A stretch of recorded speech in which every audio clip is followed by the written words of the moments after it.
me get started, folks, because we've got a trip to take today.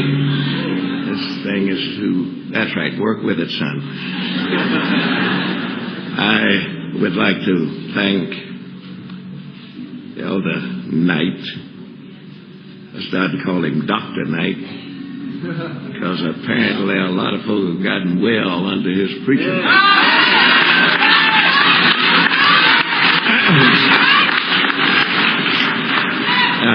I'd like to thank him for every courtesy extended me. He's treated me like I'm somebody. He's put me up in the hotel there where you need to punch another something to get up there. And if I didn't know better, I'd feel important. But he knows that my philosophy is, I have seen God for so long do so much with so little. I now believe he can do anything with nothing, meaning me. I didn't want you to miss that last one, because if there is any power in my life, and I know there is, it's because I know where the power source is. Now, let's go back to work. If you missed this morning, may the Lord help you. Read the Word. Now, this afternoon, you'll notice fellas keep working now. This thing's hanging now. Listen to me carefully. We had a good time this morning. But it was a shadow of things to come. Somebody said, why don't you have a Bible? I do. It's in my head.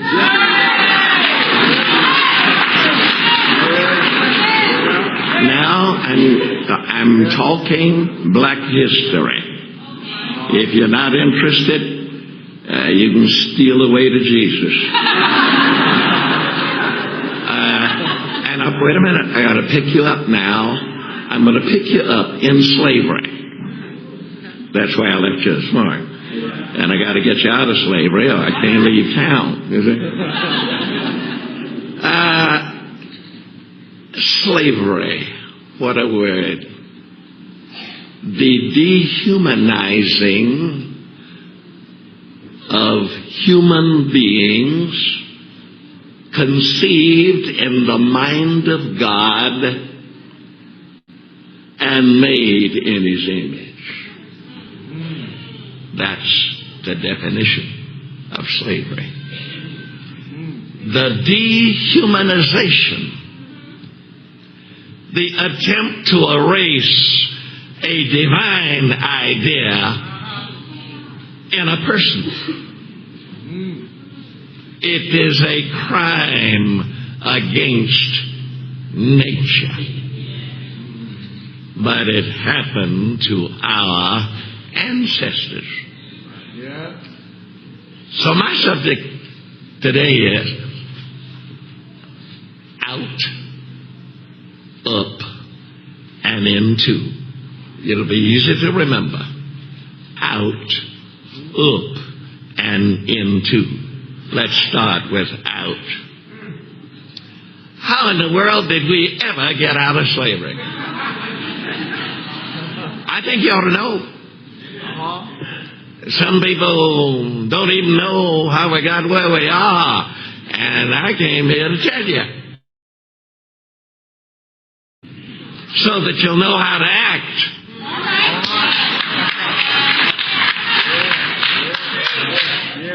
You see, if you don't know where you were, you can't know where you is.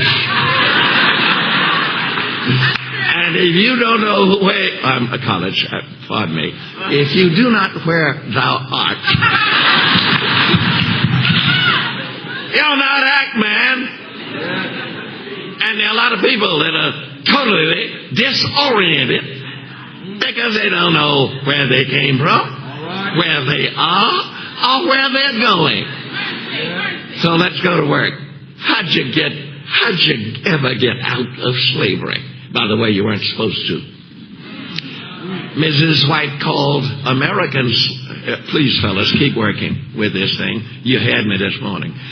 Mrs. White calls American slavery an experience of the darkest dye. Wait a minute. History records that of all slavery in the history of man, the known history of man, American slavery was the cruelest. But wait, but you haven't got the faintest idea why. Let me tell you, no, listen to me. It is because it was intended, keep working fellas, don't worry about it, just stay with me now, don't worry me. They will work with me and they will find me. But you listen to what I'm saying. Don't play games with information. All right, now listen carefully. The thing different, keep working fellas, the thing, don't do it.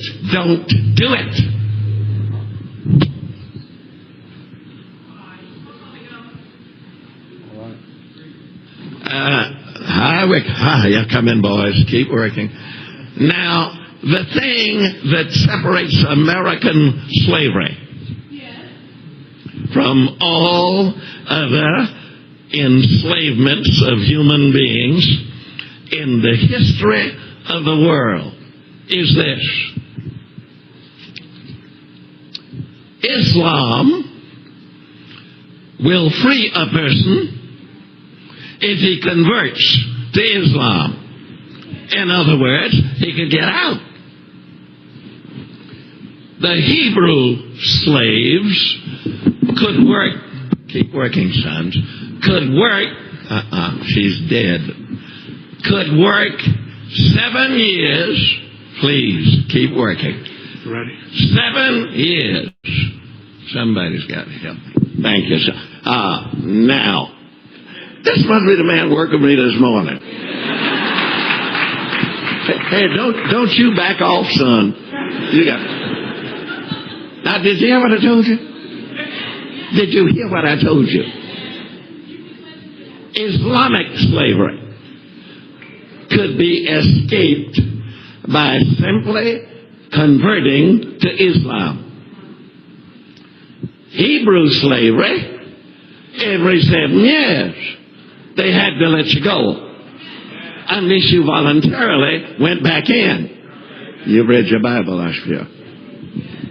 American slavery was intended to be perpetual. I'm fixing to quote a law from Virginia. It passed a law in Virginia that said this, and it's a damning statement. If the people who wrote that thing had known we would ever get it, I'm talking about black people, would ever get it, it could make an atheist out of 1 million Negroes. Guess what it says? Now that we have removed all sources of learning from him, talking about that slave that they drug out of Africa and brought over here. Watch this. Now that we have removed all sources of learning from him, we must now render him incapable of learning. That's a slammed door. But wait a minute.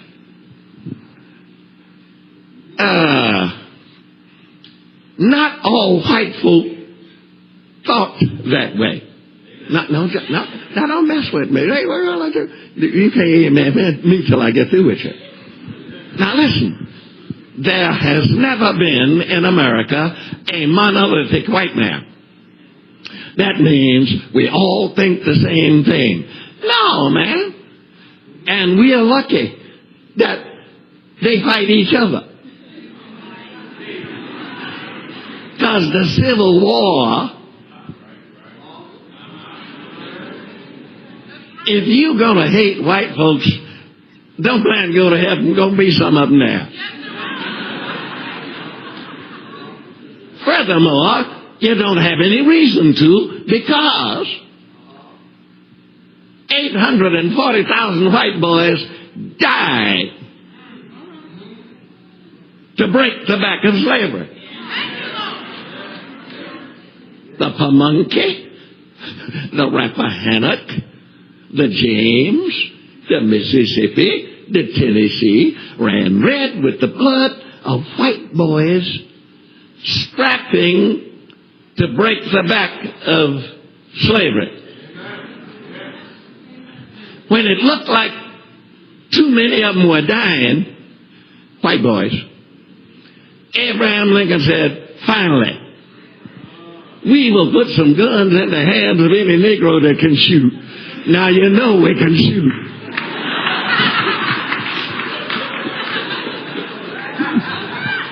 Hey, you're wasting my time. So guess what?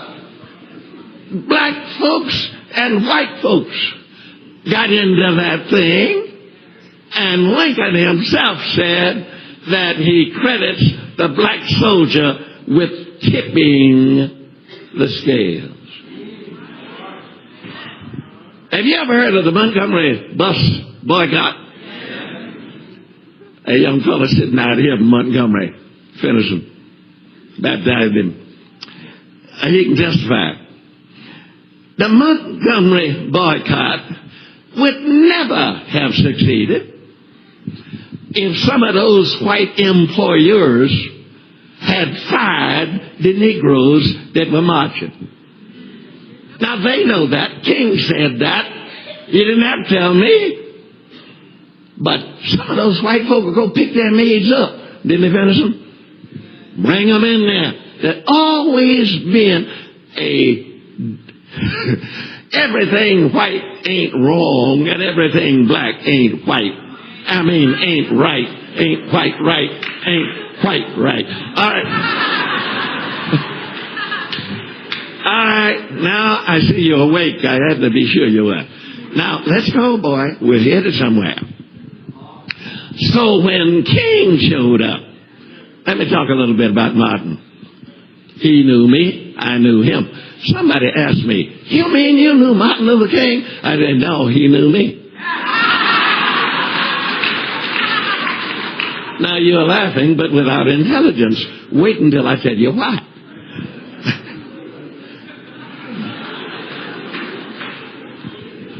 You're not going to like me when I'm through, because I'm trying to teach you. King and I met outside of my tent. When he came to Montgomery, I came to Montgomery. He and Abernathy went on a vacation, and I was out there at the corner of Smythe and High, across from the Tijuana nightclub, pitching my tent. The tent that caught him. Wave your hand at him. Yeah, man. I caught a big fish when I got him. But now, hold on. Abernathy and King went on vacation while I was pitching my tent. I opened up, and everything imaginable was jammed into my tent, standing around my tent, night after night. Their trustees sent them a telegram. You better get back off of that vacation. There's a sheep stealer in this town, and all your members are down there.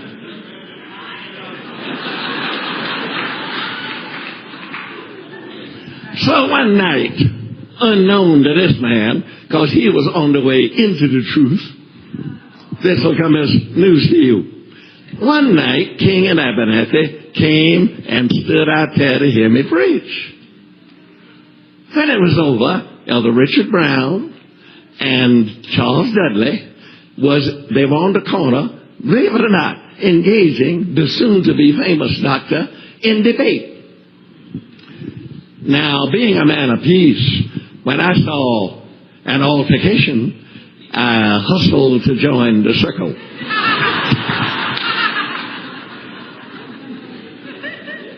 When I walked up into the circle, Charles Dudley said, Dr. King, meet Elder Cleveland.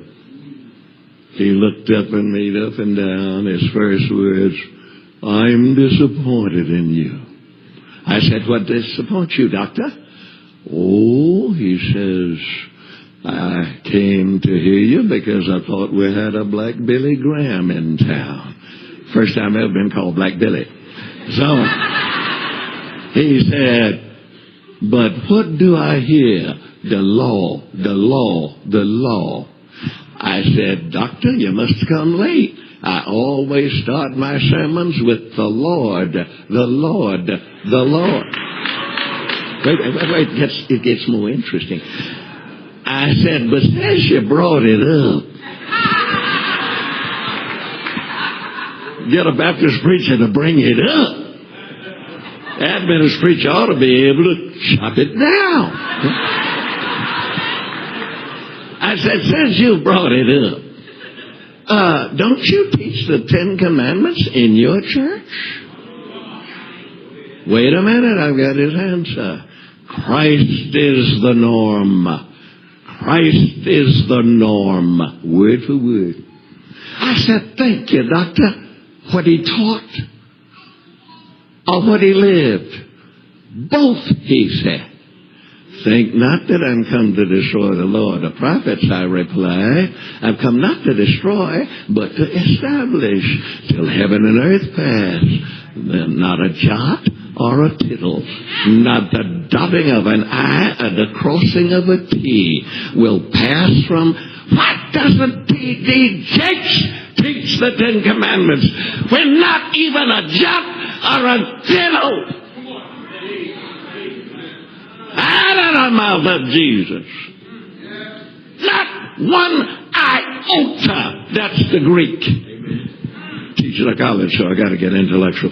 That's the Greek. He's dressed like a Greek, that's right. Not a jot or tittle shall pass from the law until everything's been established. Now, about that time, and I'll get on with my sermon. Hey, Fennison, see, you on the way into the truth, so you ain't seen none of this. Out of the Tijuana nightclub staggered many of my clientele. You see, they were a bunch of drunkards, and they didn't go to church. But when I put my tent down there, church had come to them. Hey, we Adventists, we're going to spread it. So, out comes these drunks because they heard somebody was fooling with their preacher. Me. I was the only preacher they heard. They'd stagger across the street from the Tijuana with a can of slits in one hand, cigarette in the other, throw the cigarette down and mash it, come up and grab my rope with the left hand and rock and say, "Let them have it, Rev. Let them have it." I'm the only preacher they heard because they never went to church. Well, bless your heart. One of them stepped between me and Dr. King and put his finger under that soon-to-be famous nose. And these were his words. "Dr. King, I'm surprised at you talking against the law of God." I slipped out. Dudley slipped out. Brown slipped out. And the last I saw the doctor, before he became famous, that old drunk was still preaching my stuff to him.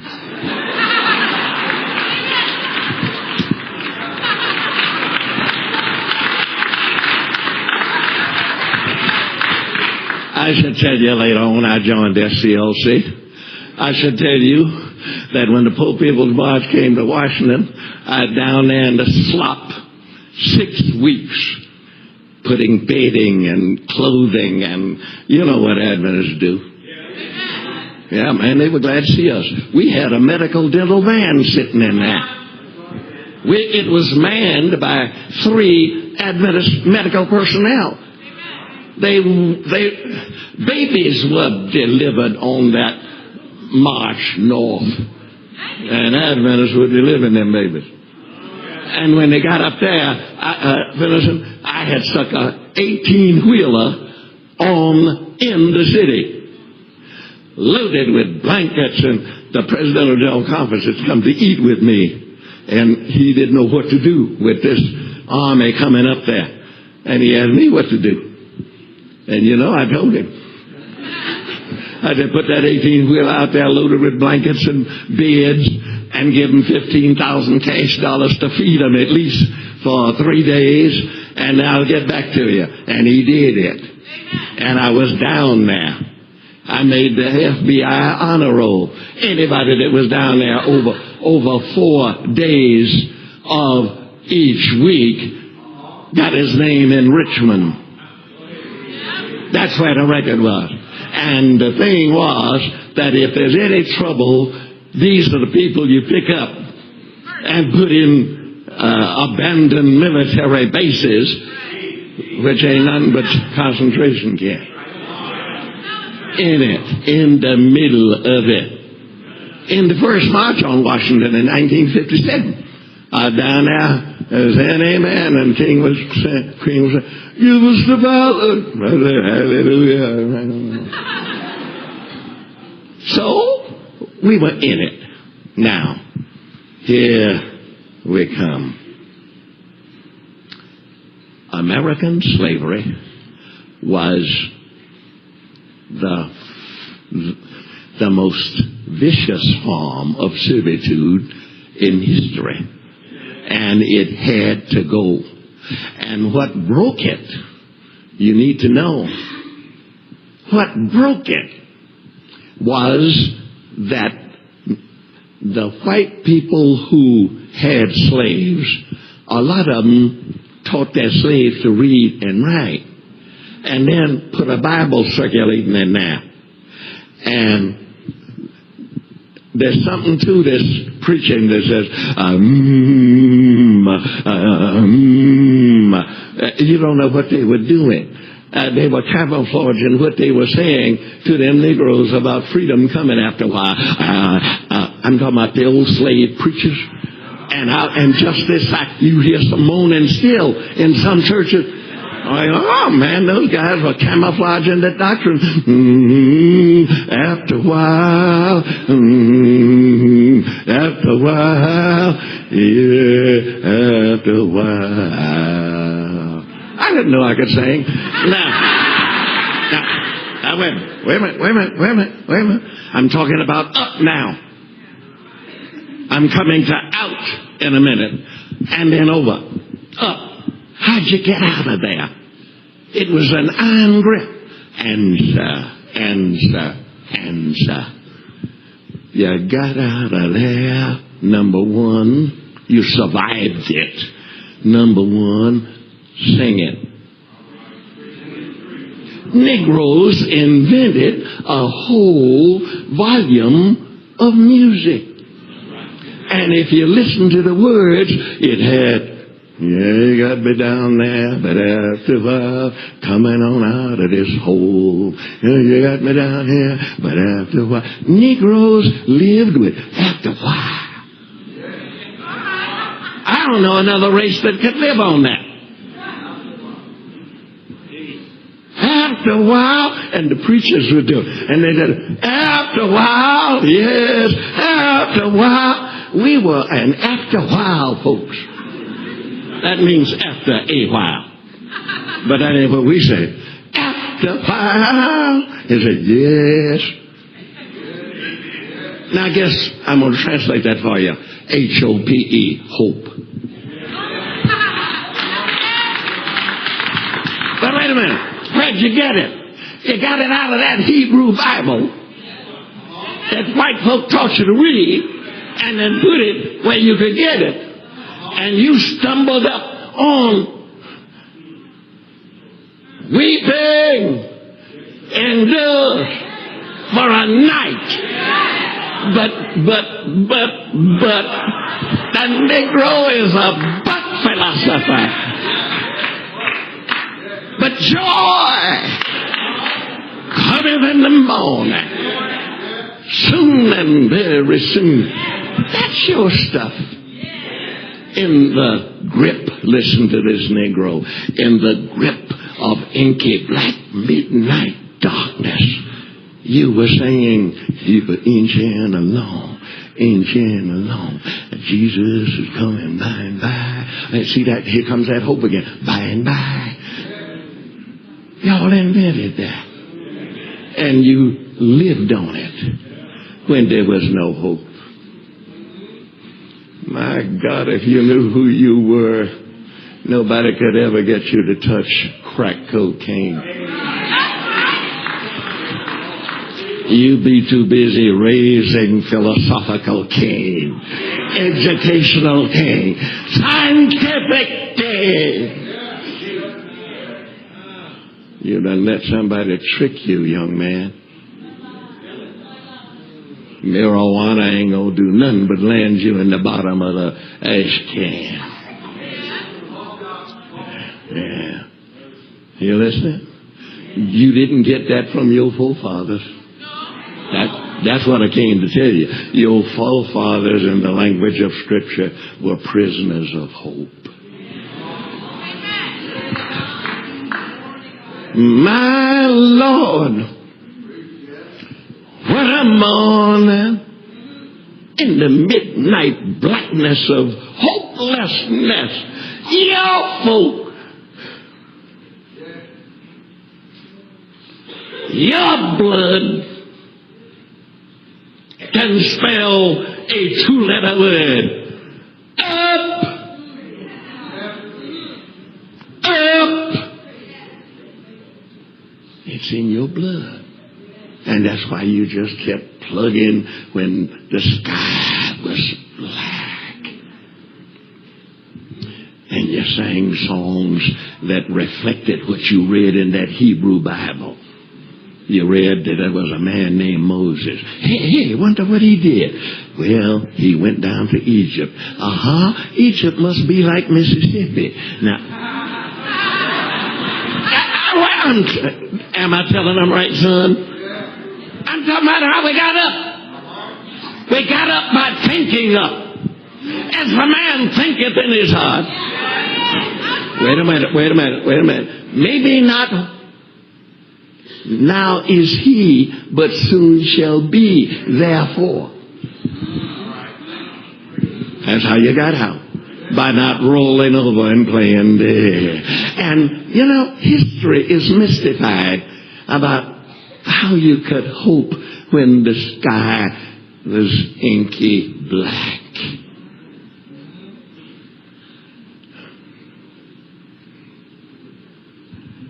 I'm looking at the face of this lovely woman. Do you know why she's not at home right now? In a room with shades drawn and talking self-pity. She got the blood that got us out of.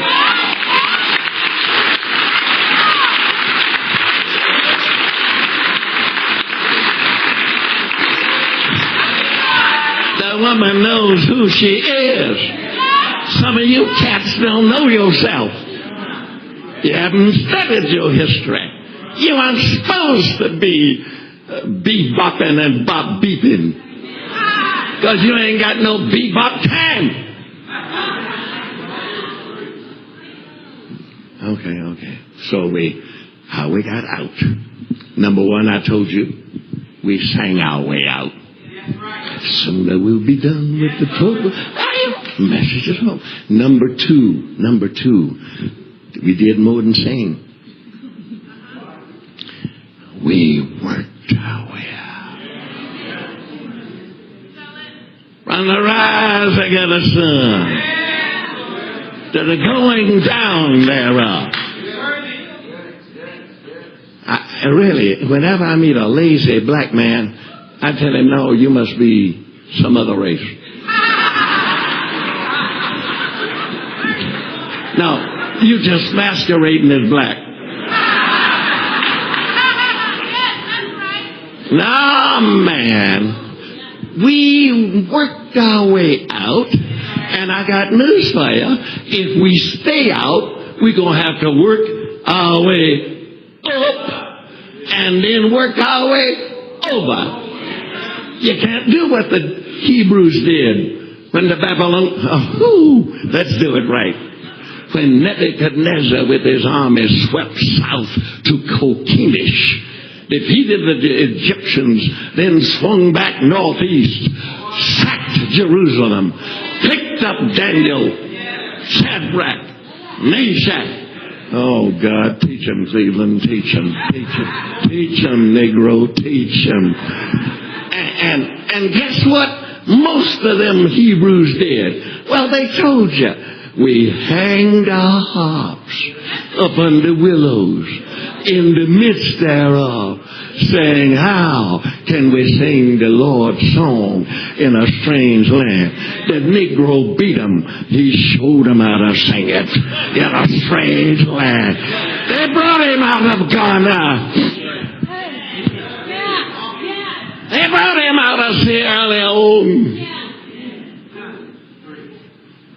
He was an alien in a strange land. But when they slipped that Bible in his hand, he started singing the Lord's song. Keep inching along. Keep inching along. Master Jesus is coming by and by. Keep inching along like an old inch would. Master Jesus is coming by and by. Okay, so one thing that got us out was music. Without a song, the day would never end. Without a song, the road would just be monotonously straight, and therefore you could doze off to sleep because they know the road would never bend. When things go wrong, man ain't got no friend without a song. And our music reflected our intention not to be slaves forever. Old Master would call the blacks around Christmas. He'd invite his fellow plantation owners over for a Christmas party, and they'd bring the slaves up to serenade them. They didn't know what them slaves were singing. Man, them slaves start singing them songs and them getting up songs. And isn't that great? Getting up morning. See, I'm getting up. Oh, Master, one to lean over to, see how happy they are? He wasn't listening to the words. In that great getting up and that great getting out and that great getting over and that great... Now, I ain't no fool no wonder. Where are we getting up? Okay, we stopped that one right there. Put a period. Bam! Exclamation point. All right. So we did it with work. You know what the Israelites said? We hanged our harps up on the willows in the midst thereof. And we said, how can we sing the Lord's song in a strange land? The black man taught the Hebrew how to sing the Lord's song, no matter how strange the land got. You deserve to do better. The old slave masters could look, they wouldn't recognize some of y'all. Won't hold a job. They don't pay me enough. Work there long enough to make them raise you. Oh, wait, let's go. All right, so much for that one. Let's move on. Without a song and without learning how to work. And we developed some skills working in slavery. You've read that, haven't you? How Negroes became artisans. And they developed skills that would later, they'd make money on them. So, get a song, learn a skill that you can excel at. Every one of you have got something that you can beat somebody else doing. So don't become a dropout and a cop-out. Stay in school till you find what your aptitude is, and then strike out after it, boy, and get downright good at it. Because the song that your mother and father used to say, Storms about, what's that song? Break over, hallelujah. Anyway, he's telling you the storm going to pass. No, storms passing over. What's that last word? Say it out loud. Say it out loud.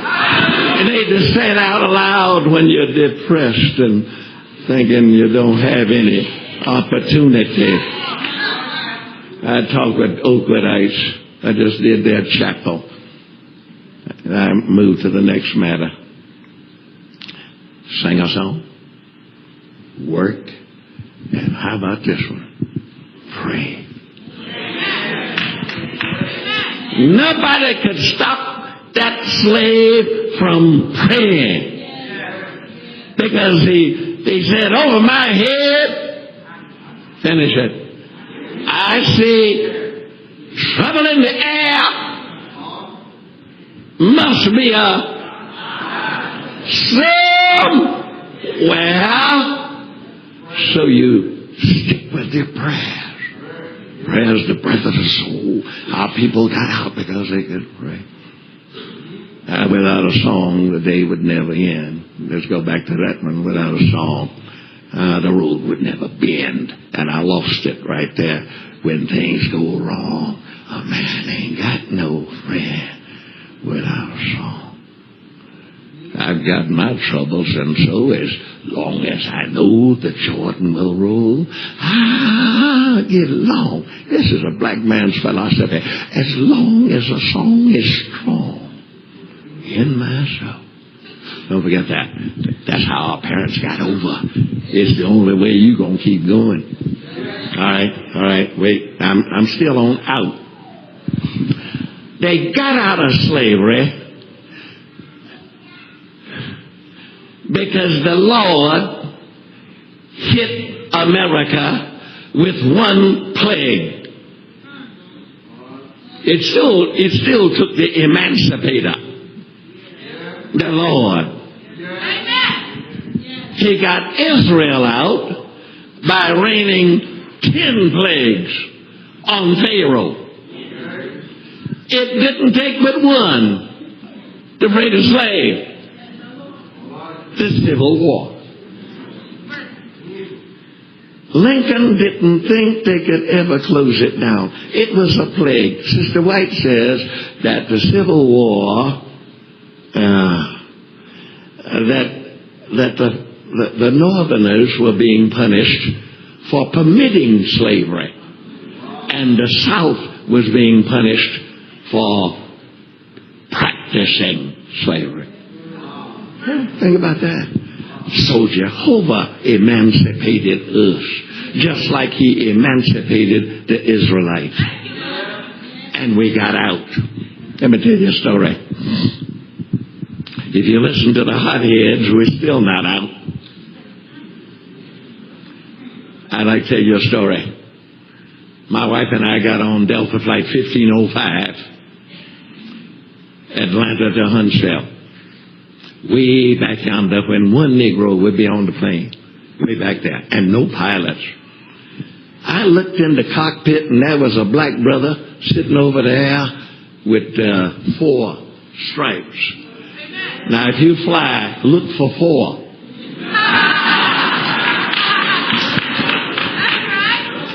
And I sat down beside my baby. I said, hot dog. She said, Earl, you preacher. I said, oh, hallelujah. And then we got the black brother in that cockpit up there. As my white brethren got on, it was way back yonder, you know. They saw what I saw and went into committee meetings. And it was, I can tell you what the agenda was. They were discussing the efficacy of the sociological experiment that could result in termination. Work on that. And About that time, a white stewardess locked the door, and they were in there. Of course, they hustled and buckled up, because by that time, the black brother was revving those engines. You know how we... Now, don't try to act like you white. You know that when we score a touchdown, you can deny it if you want it, but you're lying. Isn't that amen out there? Yeah, that's what we are. We have a flourish with whatever we do. We got a little something extra there. So that don't be denying it. There are cultural differences. Oh, everybody's not alike. You're a fool if you think that you are. But we can love each other and pray and kind of all that good stuff. So guess what? He revved those engines, gunned them, and the plane shivered. I admitted it to my wife. I said, this Negro is about to take off.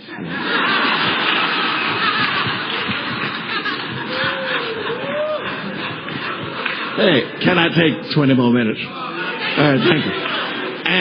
And guess what, folks?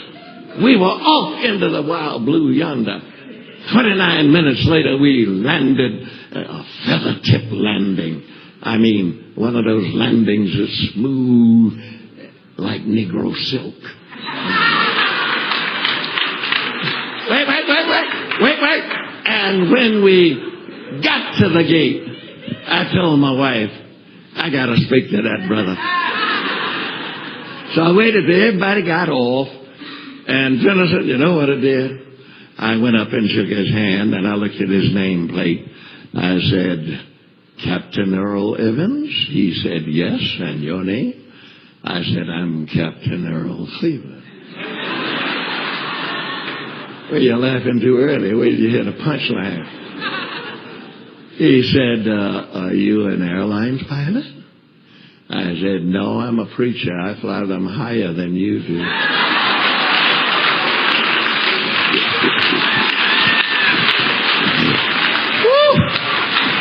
If you'll shut up, I got some more. All right, 20 minutes, and I'll let you out of here. So wait, what this speaks to is don't listen to the Negroes or the white folk who tell you the more things change, the more they remain the same. You're a liar. Some things have changed in this country. I'll tell you what it is. You see, we bounced out of slavery. That's out. Up to segregation. Now, segregation was not slavery. Slavery said you can't get in. Segregation said you can get in, but kind of halfway. But remember, we were on the move. And if you don't have good sense and didn't get a good job and realize that in slavery you didn't have no job like that, then you wouldn't say the more things changed, the more they remained. That's a fool. I'm suggesting that we ought to thank God for the changes that have been made. And we will press on to make some more. But if we stand up with our hands in our pocket and got a thing to our ear, and you can't even hear if a car's coming, and you say, boy, won't you get back in school? What for? And now I have to walk away, because if I answered him, I would have to apologize to him. Take advantage of the things that are breaking. And that's what some of y'all did. And you got up in the corporate structure, even when there was segregation. But then there was a third step. Up segregation. And I was born during segregation. You know what kept hope alive during segregation? My daddy used to take me to the Negro Voters League. I'm fitting to do something for you. Sit up now. And I heard the greatest orators since Cicero. But they were black. Roscoe Conklin Simmons.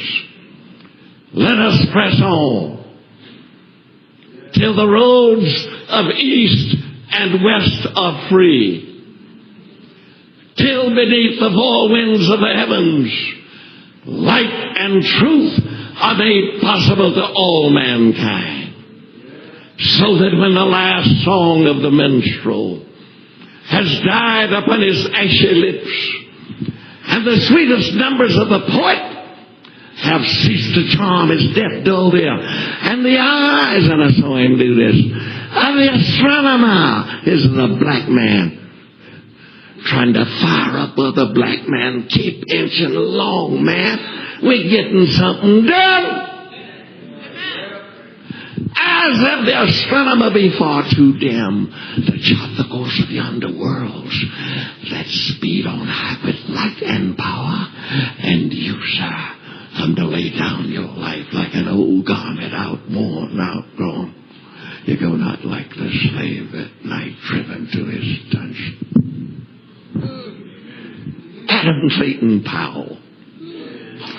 When a blow is struck for freedom, there echoes across the earth's encrusted breast a note of joy supernal, and the slave, where'er he cowers, feels his soul within him leap.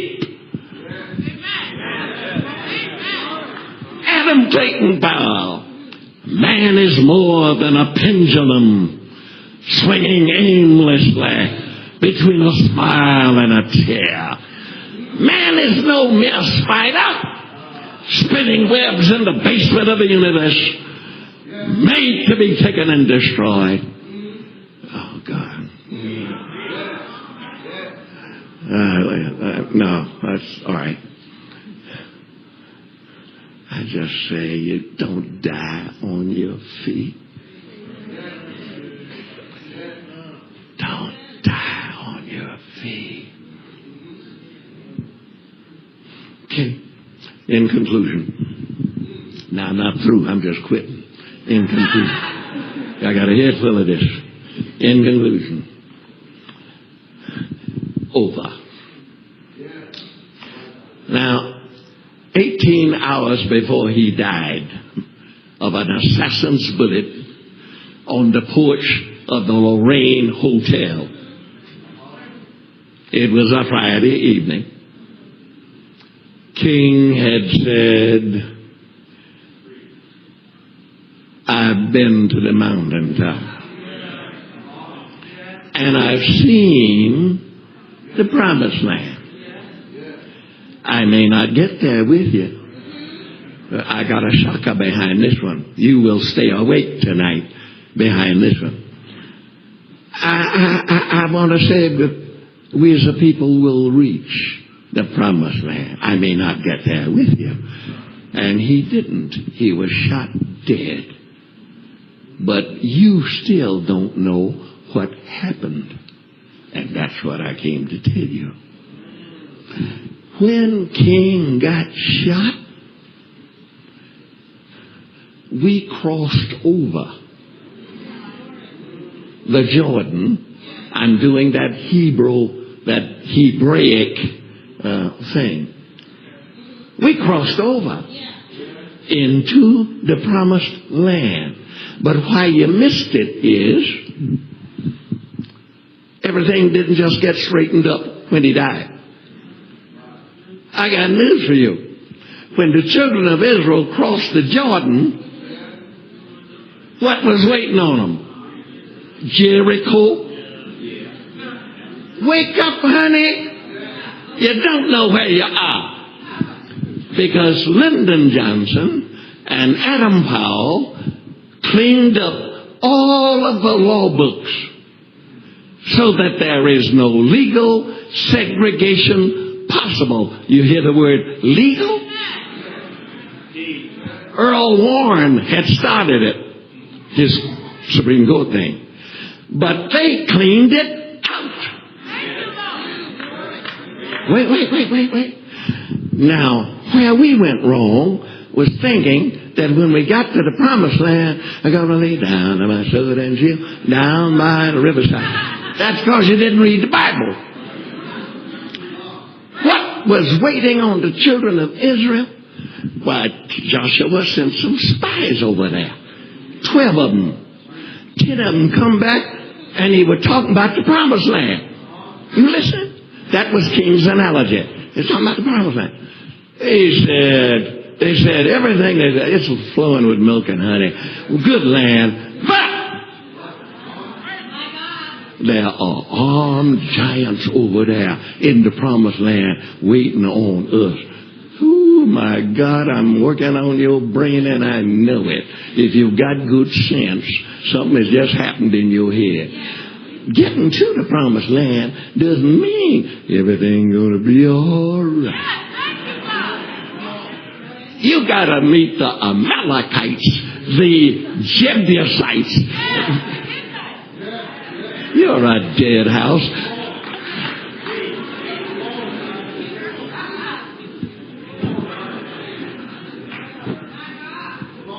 The Jebusites. You got it. So now listen. What we Negroes have got to understand now is we done crossed the Jordan, but you can't lay down your sword and shield down by the riverside. You got to vote like you never have voted. Wait a minute. You wait a minute. Because you can be kicked back across Jordan into segregation. You can go back there, honey, and you can even get kicked back into slavery if you rest here.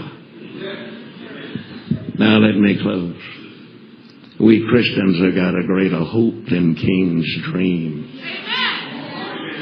Let me do it for you quickly.